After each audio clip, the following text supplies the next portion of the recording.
Ahí vamos, vamos, que nos vamos a un poco procurar seguir intentando entender, explicar lo que viene pasando en estos 2 años y medio de Milei no, es un mes y medio, ¿no? Perdón, un mes y medio de Milei en la Argentina. A veces uno tiene ciertos, ¿no? comentarios fallidos porque realmente parece que lleva mucho tiempo gobernando en este tiempo, porque si uno mira los datos de inflación de lo que logró en su primer mes de gobierno, serían datos que incluso en gobiernos como el anterior, que no fueron nada buenos en absoluto en materia de precios, pues a lo mejor podría ser lo que sumaban 2, 3 meses, inclusive en 4.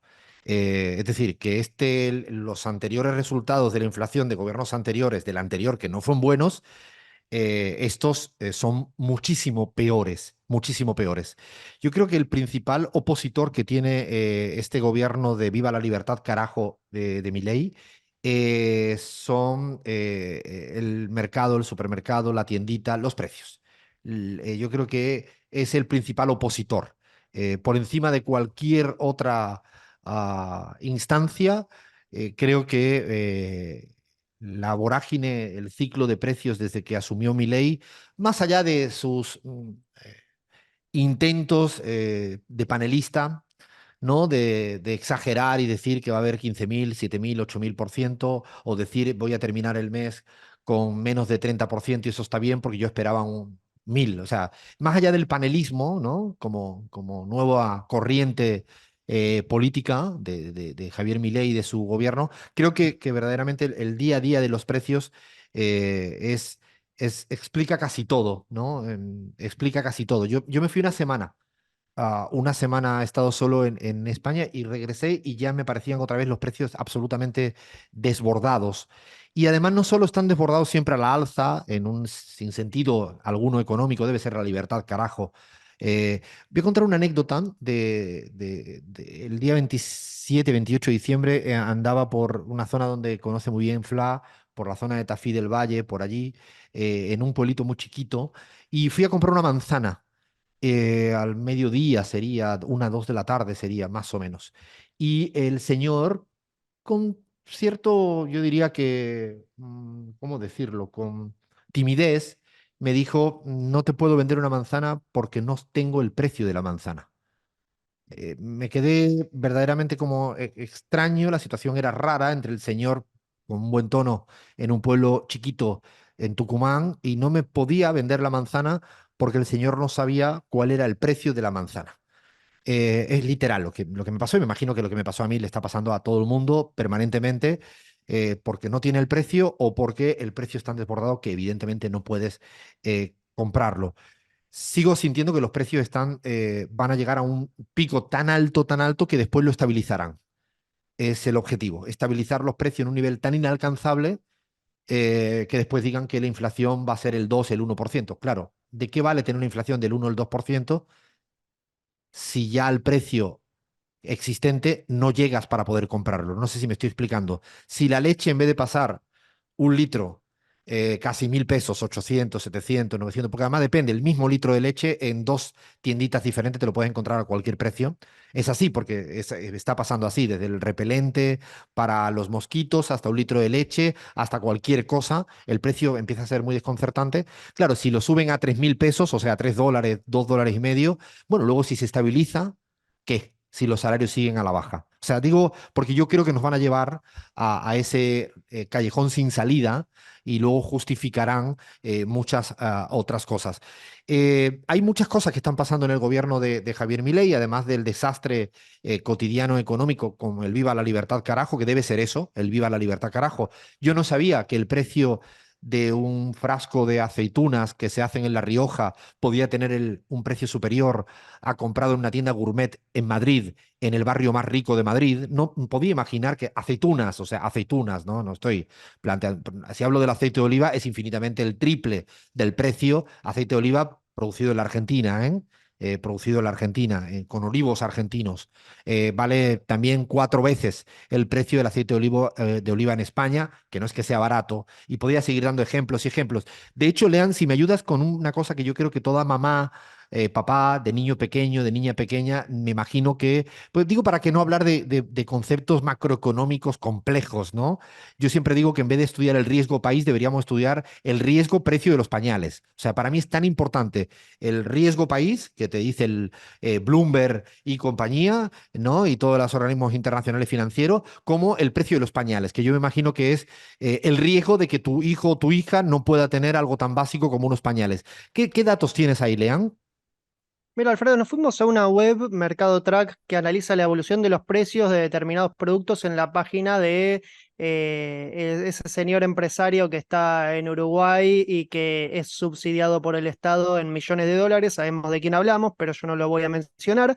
Y un pañal de una marca muy conocida, yo puse ahí en esa página un pañal de una marca muy conocida, 68 unidades, Suprinker, pasó de un precio promedio de 9.018 pesos el día 27 de noviembre a un pico de 22.395 pesos el 2 de enero y a día de hoy podemos decir, a día de 27 de enero, que el precio de este producto se encuentra en esta página en 23.000 pesos, Alfredo. O sea, En ¿de solo cuánto? tres Espera, a días te ver. paso... Desde el día Sí. de principio de gobierno, ¿cuánto era el precio de estos pañales?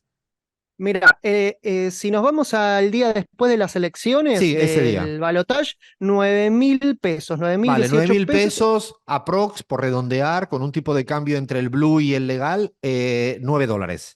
Estamos hablando de eso, ¿no? exactamente, ¿Y hoy exactamente. a cuánto estaría ese mismo producto?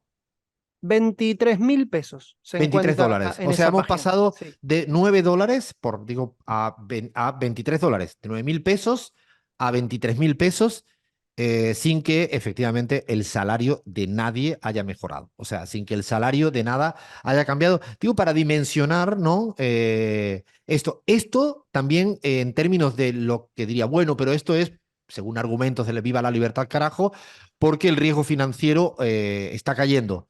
Pareciera que el riesgo país tampoco es que ha mejorado, ¿no?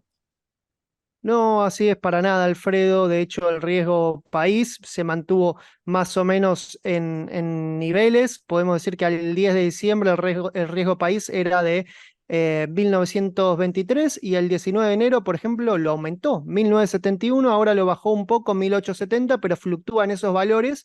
El 10 de diciembre estamos hablando en 1923 el valor y 19 de enero lo aumentó a 1971. O sea, en términos económicos podríamos seguir aburriendo con datos y más datos de que no han mejorado ni lo cotidiano ni los indicadores macroeconómicos de ningún tipo en este tiempo.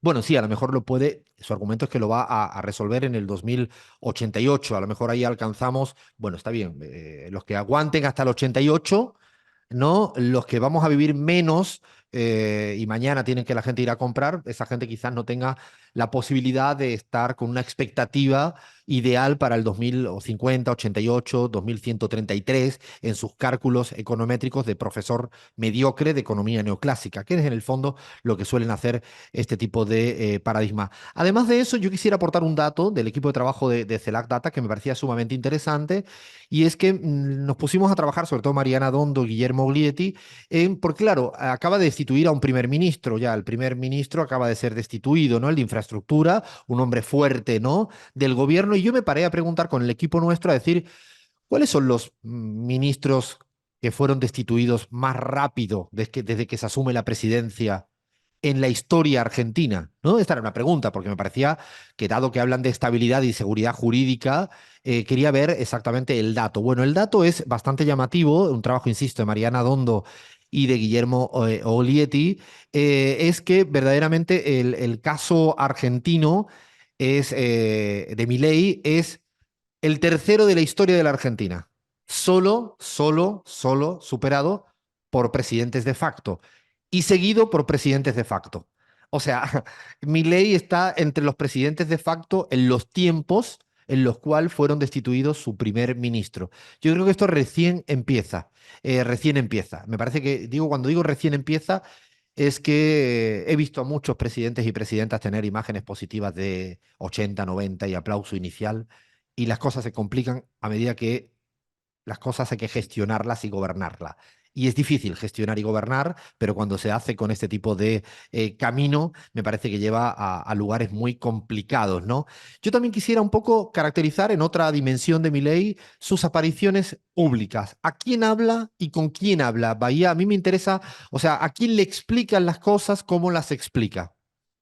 Bien, Alfredo, bueno, como vos bien decías, este mes y medio, que parecieron casi 2 años y medio, contabilizamos, se pueden analizar dos dimensiones, ¿no? Una, las apariciones mediáticas y actos públicos, contabilizamos 16, de las cuales 6 fueron en entrevistas en medios afines, por supuesto, dos comunicados oficiales, digamos, actos grabados como el tema del DNU o el mensaje de fin de año, 3 actos vinculados a la comunidad del judaísmo y otra dimensión que me parece que es muy interesante, que es este objetivo de Milei que pareciera que es más importante la viralización, sobre todo en la red social Twitter. Es un buen momento para tener Twitter en este momento, no para angustiarse, sino para analizarlo, porque estamos frente a un fenómeno nuevo, fundamentalmente en Argentina, que es un presidente absolutamente tuitero. Lo hablábamos con Gabriela Montaño, ¿no? Ella decía un reposteador serial, decía Gabriela,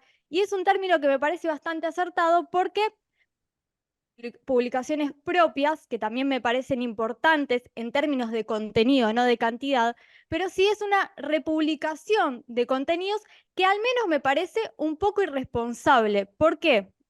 Por ejemplo, en la jornada de Davos, él reposteó en 6 horas a 300 cuentas, pero esto, más allá de esa jornada, lo hace sistemáticamente con contenidos que son bastante ofensivos, por decirlo mal y pronto, y después contenidos propios, ya para terminar, que también, digamos, son bastante llamativos y me parece que es interesante analizar como fenómeno de comunicación nuevo, ¿no? Esto vía la libertad carajo, no la ven, un dólar con peluca. Bueno, este tipo de comunicación es el que profundiza y prioriza el presidente Milei hoy en día.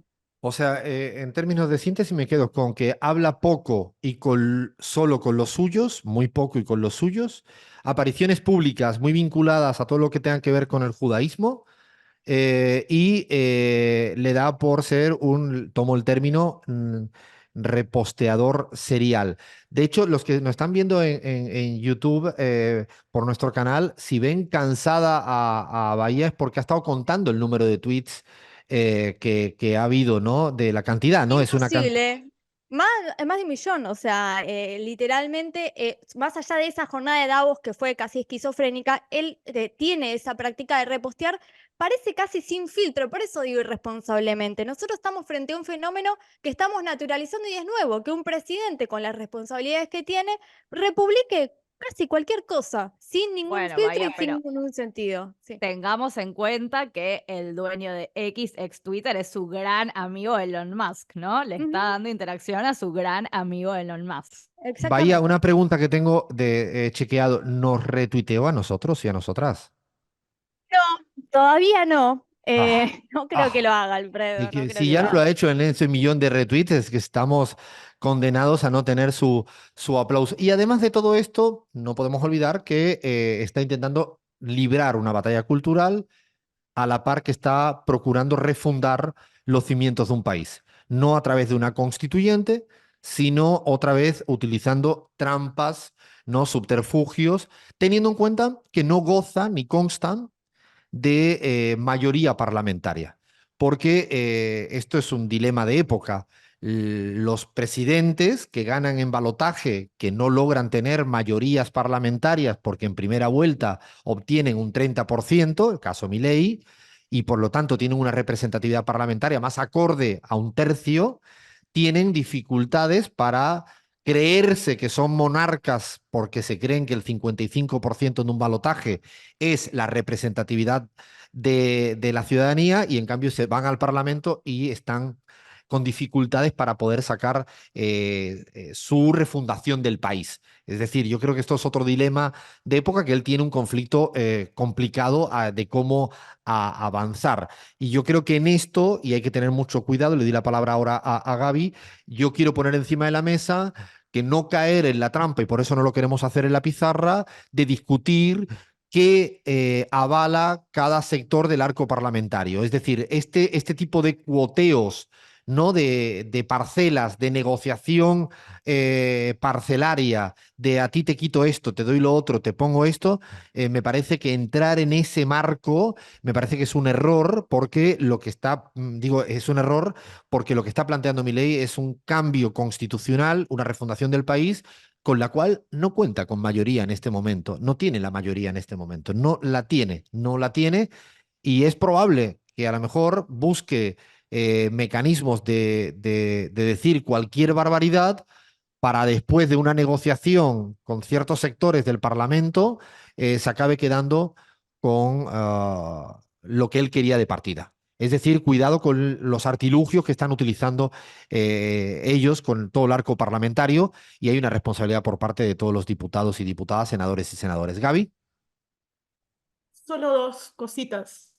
Ojo, Cumpas, que no es tan novedosa la manera de usar las redes sociales. No nos olvidemos que ex Twitter, fue también el principal herramienta de difusión de Trump, fue la principal herramienta de difusión del propio Bukele, del que acabamos de hablar tanto, y por lo tanto parece ser una forma, una manera que ya se instala en muchas partes de Latinoamérica y del mundo. Casi, en algunos casos inclusive no hay conferencias de prensa. Bukele da muy pocas conferencias de prensa, pero tuitea mucho. Lo mismo que Trump, ¿no? Entonces, yo lo veo más bien como algo que se va asentando como tendencia en algunas maneras de hacer política, sobre todo vinculadas a la ultraderecha, ¿no?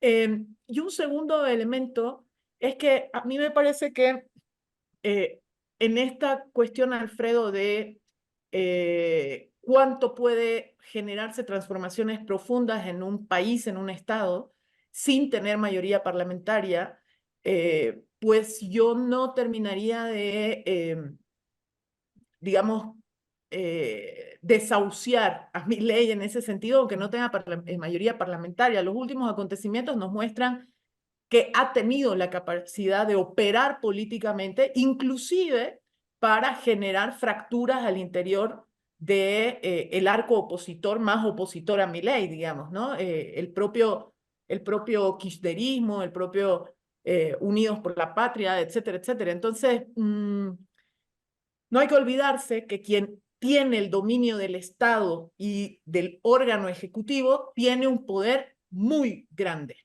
Es una advertencia importante, sobre todo porque hay una gran fragmentación y una gran crisis de representatividad política y seguramente Javier Milei está apostando deliberadamente con los poderes económicos precisamente a aprovecharse del nivel de debilidad de la institucionalidad democrática argentina, de la crisis de representatividad, de esta atomización partidaria, lo que yo creo que es que quizás puede subestimar que hay una ciudadanía que quizás le diga basta, como fue la marcha multitudinaria, que yo creo que también muy rápido, digo, en términos de gobiernos democráticos, no tenemos muchos ejemplos de que existan marchas tan multitudinarias en tan corto periodo de plazo como ha sido la que hubo en la Argentina durante esta semana, convocada por los sindicatos, pero yo diría lo más importante para mí no es eso, sino fue avalada por la gente común en la calle que tenía ganas de marchar para decirle por aquí no. Yo creo que eso también es probablemente donde estemos en la disputa política, ¿no?